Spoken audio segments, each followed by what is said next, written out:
How y'all feeling out there? And make some noise if you alive. Yo, I've been going to the Gypsy house since I was 15, 16 years old. And surprisingly, this is the first time I had a feature at the Gypsy house. Pretty tight. It's crazy, right? I used to walk here. I used to take the bus, whatever it necessary, because this was sacred. So make some noise for the Gypsy house captain. Long live. And long live the Gypsy house captain. Yo, let me tell you something, guys. I got that special type of walk. The type of walk your daddy used when he first talked to your mama type of walk. I got that special type of lean. So smooth, you think I'm cruising that lowrider on Cinco de Mayo. Yeah. See, I've been working on my walk for a while now, ever since I was a little chavalito. I can recall my father walking me through the process at an early age. He would say, walking is one of the simplest ways you can show someone your freedom. You see, the first step to being enslaved is to actually get caught.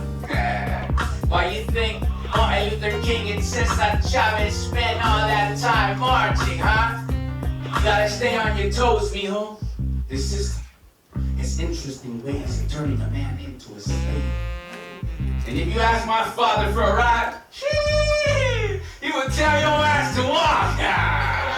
After crossing the desert for a better life, he sees my walk to the Gypsy House Cafe as an easy stroll to the park.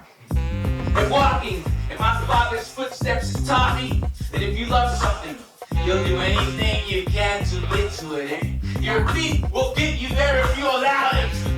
My father walked with the determination of an immigrant, like his children were starving because he walked fast enough, like there were immigration agents chasing after him. He's America's worst nightmare, dog. A badass guru in a foreign country, and I always wanted to walk just like him. But I always seemed to take the wrong steps. Walking in and out of jail, pacing in my cell like a caged ocelot.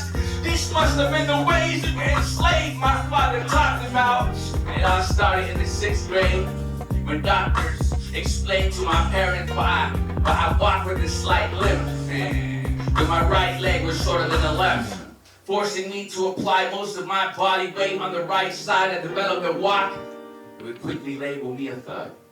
See, I guess the inequalities I was exposed to finally drenched through my clothes and into my bones. So now I walk like I got a wounded knee, like the structure holds me down by my back pockets. Saggy jeans are one of the side effects left over from our oppression. And when you walk with this much weight at an early age, your steps begin to sound like ticking bombs. The type of walk that makes somebody move out the way, punk. The type of walk that makes the cops want to follow you. See, in 2012, Trayvon Martin was murdered for having the same walk as me. And they asked me why I cried. Cause he walked just like me. Cause he walked just like me, y'all. Still perfecting his own walk. Still getting used to the feeling of walking in a black or brown back shoe. This is the reason why kids like us never achieve social mobility. How can we climb the ladders of class if we can't even walk through our neighborhoods without feeling like someone is chasing after us? But I risk it all. My people, I risk it all. To show my son and the rest of the chavalitos in the world that we can walk to a better future instead of having to walk away from everything all the time. And then if we all walk at the same time, the weight of our steps will force this world to flip in rotation.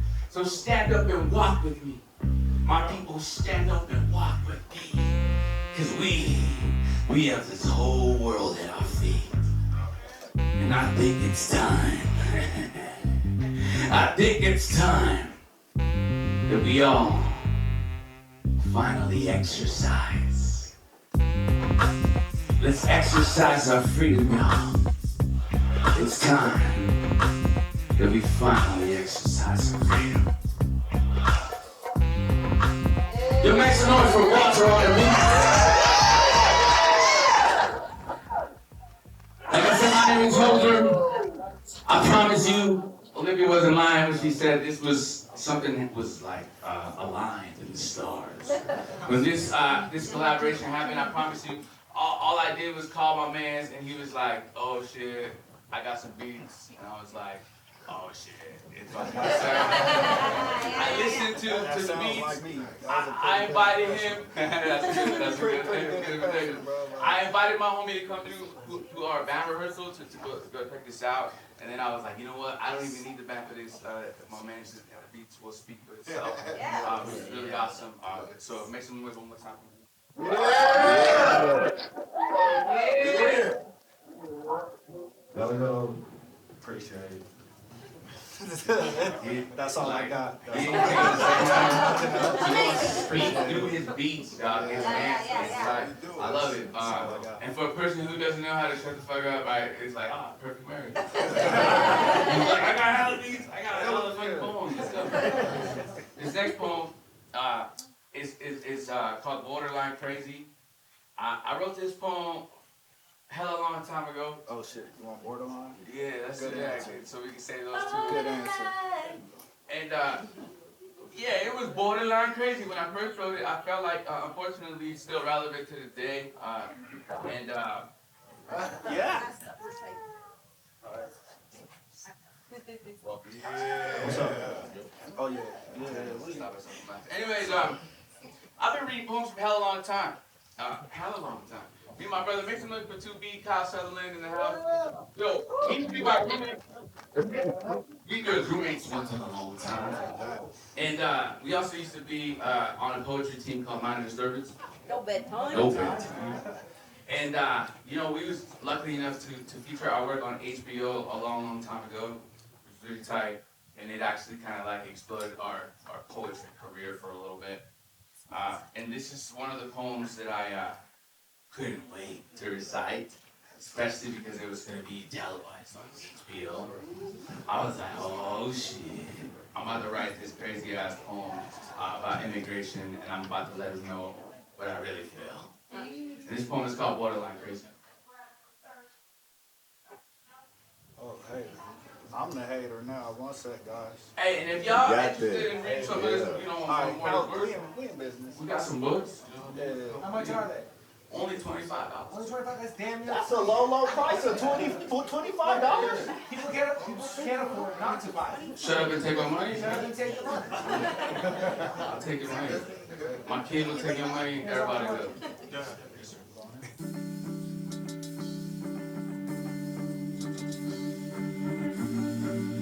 Everybody snap your fingers.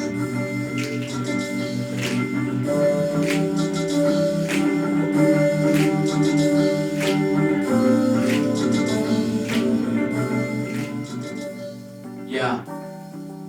If the U.S. were to crumble, when Americans jumped over their own borders and blocked the streets of Mexico City, would they seek refuge in Darfur or Somalia? Our perceptions on immigration would change very quickly. Let me ask you something. If Donald Trump were to cross the desert, you think his ass would survive? He would probably die from sunburn. Our brown skin is proof of survival. It is a battle wound from our journeys to this country. Would you praise the Lord Descalipoca for a darker shade of skin or a wider set of feet? Hey, have you ever been so thirsty that your throat turned into the parchment politicians write racist laws onto? Shit. If Obama's children were stripped from him and he ported over to Kenya, he would have banned SB 1070 at once. He would regret not teaching them the native tongue and never bothering to learn it himself. He would curse his government for allowing their skin to become lighter behind the shadows of the White House. Do you think he would trust his daughter's lives in the hands of a coyote? I mean, would you? If the sounds of stomachs rumbling reminded you of bullets, would you be afraid of hunger? If your children cried for food, would you steal a piece of bread for them? If you answered yes to any of these questions, then why would you blame anybody for coming to America? All we seek is food and shelter. I said all we seek is food and shelter. So break bread, homies. It's not like we weren't the ones who baked it for you in the first place. If you see the immigrant bones that their homes have been built with countertops made from their spines and kitchens where too many immigrants have touched your food to call it American, do you still call this a home? Have we forgotten that the pilgrims crossed over on boats? So tell me, hey, who are the wetbacks now home to?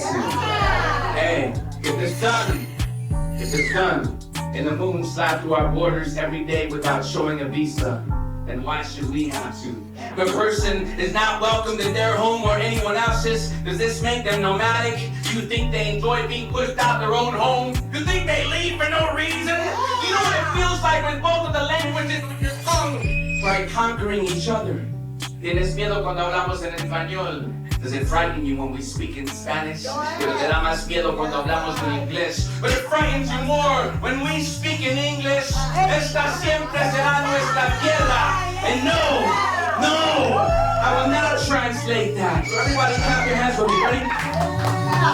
Minatabu, Mensch, human, Mensch, Matya, Mensch, Dalitran, Mensch, Gaanega, Mensch, Bila Ashai. You know what that means? Human.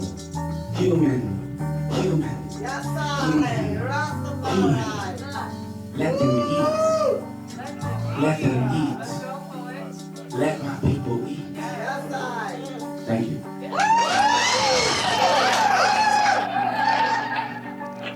So we got 2 more poems for you. Like I said, it was such an honor to collaborate with Walter. He really just kind of felt the energy of my work. And it was like... all day! God damn it, it was a beautiful poem, man! Like, You're not crying? We've only hung out twice, so like, I ain't even playing with you. And I already feel like that's my brother right there. You know what I'm saying? Don't look at him. I'm telling you, it is a weird thing when folks could just kind of communicate like off the bat. And one, you have to be like extremely open, right? Like and like willing to collaborate. Yeah. And 2, you have to like meet the right person. You know what I mean? Baby. And I'm telling you, I've been working on this like I've been reading poetry since I was like junior in high school. And then I found out about this poetry team, right? With me and my boy became poetry team members together. And then Kenya's still around, yeah.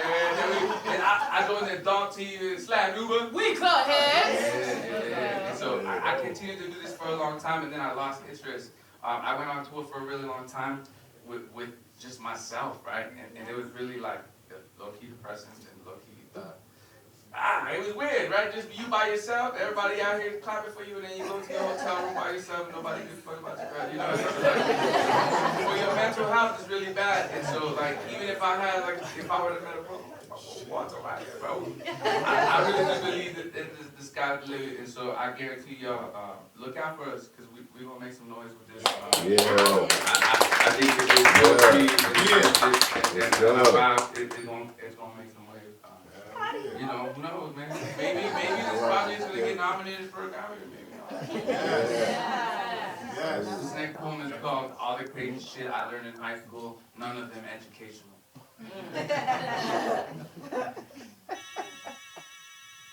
I love this pairing.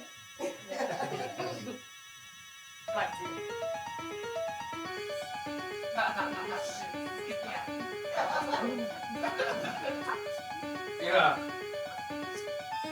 All my life, I've been expected to remember all the crazy shit that my teachers have force-fed down my throat. This is a list of the things I actually remembered. 1. In 2nd grade, I learned about the perfect place to stash things you didn't want your parents to find. I learned it from this kid named James, who used it to stash his cigarettes and the 9mm gun his brother let him bring to school on cold days. He only used the gun once. The gun spoke loud and clear everything that James never could. 2. In 5th grade, I learned that fireworks were not allowed in school. It was the first time I was ever arrested. Meaning the beast from the inside was like chilling in hell with the devil. You never really want to go back, but you always wonder what he could be up to. 3. In middle school, I learned the definition of the word inequality. I learned it from this crazy cat named Webster, whose spine was constructed from duct tape and was missing a few teeth. I never understood how they expected me to learn from Marshall textbooks and an untrained teacher. 4.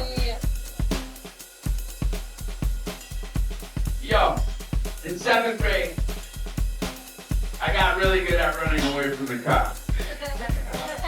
So good, I actually got recruited by the school track team and was running the track like the Incas from the mountains of Peru. 5. In high school, I taught myself how to sleepwalk. It was the only way I could arrive to school on time. At 5 in the morning, before the smog hit the skies, you could still catch your words floating away into the atmosphere like questions in a classroom that were never answered. 6. Mathematics was created by a rich guy.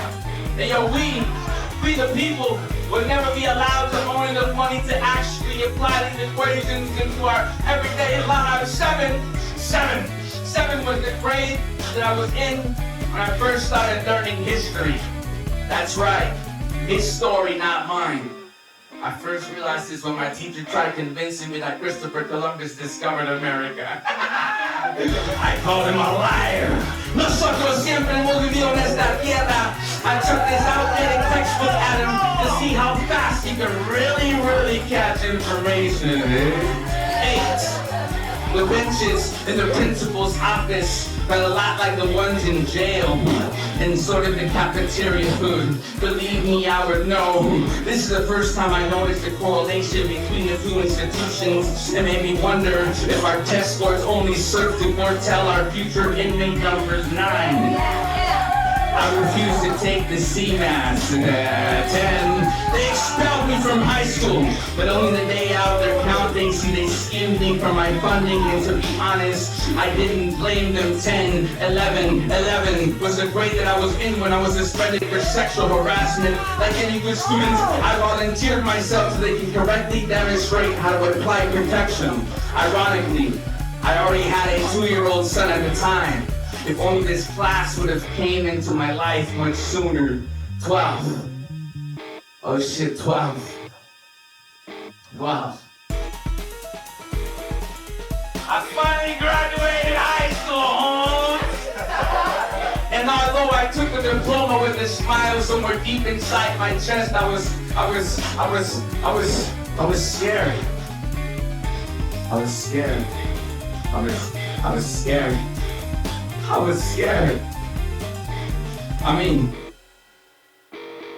I was scared. Did they really expect me to fight the whole world with this piece of paper? With this piece of paper? Yeah. With this fucking piece of paper!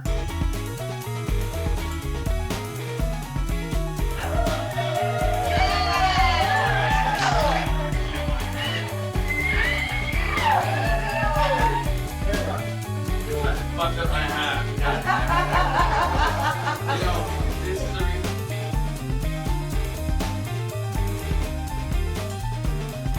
Bad.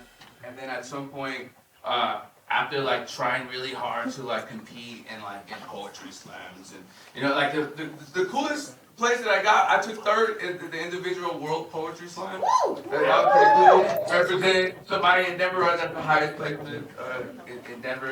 You know what I'm saying? Yeah, I did that shit a long time ago, right? And then at some point I was like, I could do both. right? Like, I could really combine both of these things, but I think I had to learn from my brother that was more chef is, about music and about like fucking up and you know what I mean? Like, making mistakes and then like getting back on your feet. And those are my brothers, and we got a new record coming out. It's coming out really, really soon with UAE. It's pretty tight. It's called Huaraches. It's sick. We got a few singles coming out, and then it's some good stuff coming out. I promise you. But anyways, this last joint we finna do is dedicated to my Tio Fernando. And every time I do poetry, I always try to recite this poem because I feel like it's the reason why we do it. Is to keep folks alive after they passed away. My mom always told me that I look just like my uncle, and I think like that always stuck with me, and I think that's why I was always really connected with my Tio. I was trying to find a picture of him for the Denver Art Museum. Which don't you guys think it would be kind of tight, like if maybe one of these sessions happened at the Denver Art Museum? Because I was part of a cool little session over there called Entitled, and I think this would be really dope. You know what I'm saying? Gypsy Lab would be dope for something like that. Just putting that out there, you know what I mean? But anyways, they asked me for a picture of my Tio to put up in the museum, and I felt like piece of crap because I couldn't find one. But then my entire family was like, don't even feel bad because he refused to take pictures. He never really wanted to be captured, which is so crazy because then you'll hear it in this poem. Right? The poem is called Tio Fernando. And one more time for Walter. Make some noise for the Gypsy House Cafe. Stick around and take that one. Going down right after this. This is called Tio Fernando. Y'all got this. Love it! Love it! My favorite! My favorite! This is why you don't do drugs, okay? That kind of stuff is allowed in here.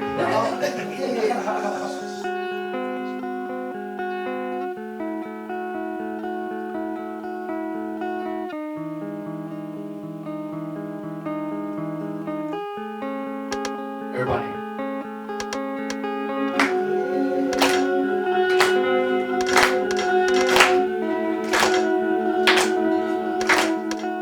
But y'all gotta play on beat though. Mi Tio Fernando era un vato bien chingón. The baddest vato on the block. He was known for having the hardest jaw in the entire city of Juarez. He thought he was invincible.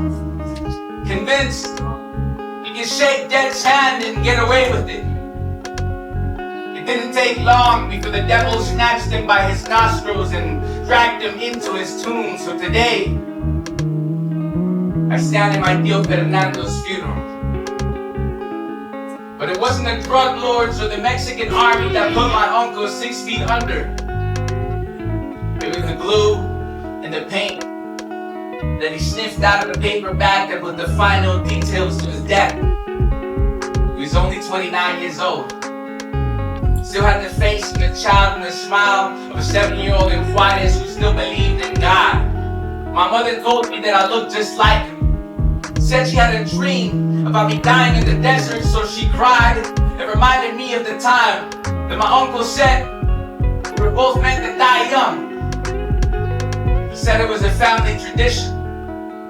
You see, his mom died at 30 and his father died at 40. So Fernando tried to paint himself a different story. But in Juarez, art classes aren't offered to the poor children. So they climbed up to the cerros and graffiti the insides of their nostrils instead. He started painting at the age of 12, brushing over his memories and turning them into art pieces. He was trying to sniff himself a new childhood, one where his father wasn't transparent and his mother was colored gold.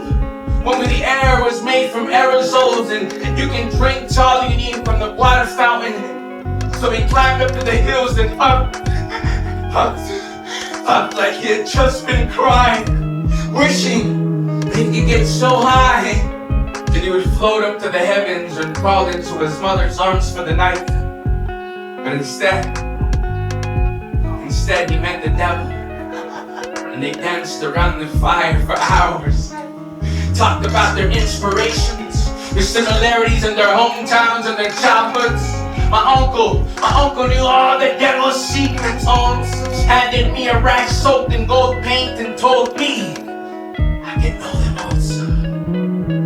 You know, I once heard a woman refer to Juarez as the devil's toilet, and the people were just the stained tissue that didn't make it inside the trash. Now I understand why the devil chose this place. Mi tia Mela said Fernando never really came down from the hills. My father refused to believe her, so we tracked him down by following the gold paint trails on the sidewalk, and he finally found him, splattered on the floor like spilled paint.